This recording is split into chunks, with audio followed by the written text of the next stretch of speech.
in 5 seconds.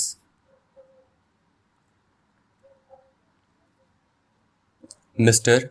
Vice Chairman, I am very grateful to you and to the government for having provided an opportunity for the Defense Ministry being discussed in this House, and this being the first occasion. I deem it a privilege when I am called upon by you to make my initial remarks. Para.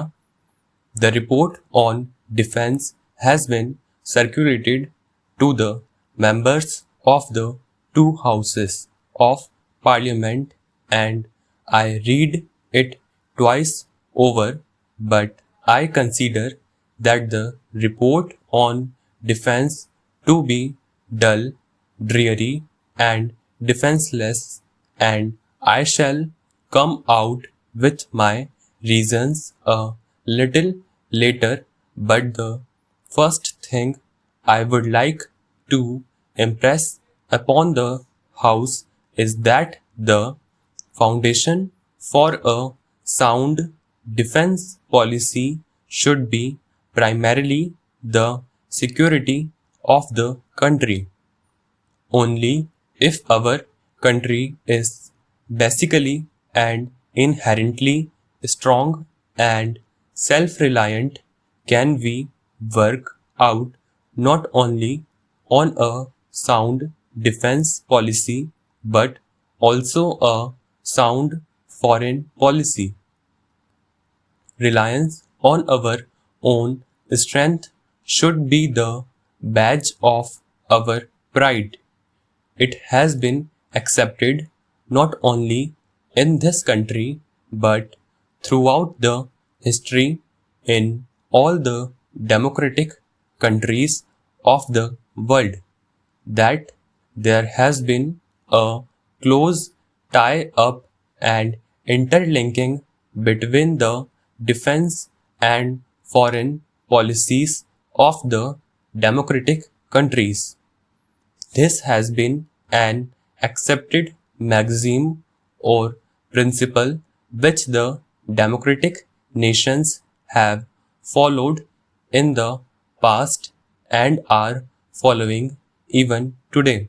The truth has been overwhelmingly seen in the actions of two prominent statesmen of the world.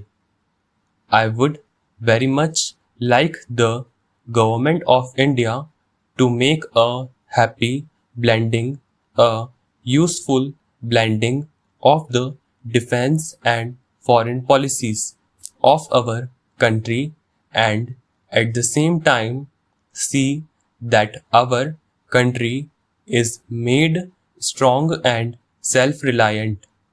That is the first point that I would like to make to begin with my initial remarks. Para. In India, our position would be well realized if we could make an honest attempt to view the entire picture impartially. Our minds are overwhelmingly exercised by what I would call the Chinese menace and the Pakistani enmity.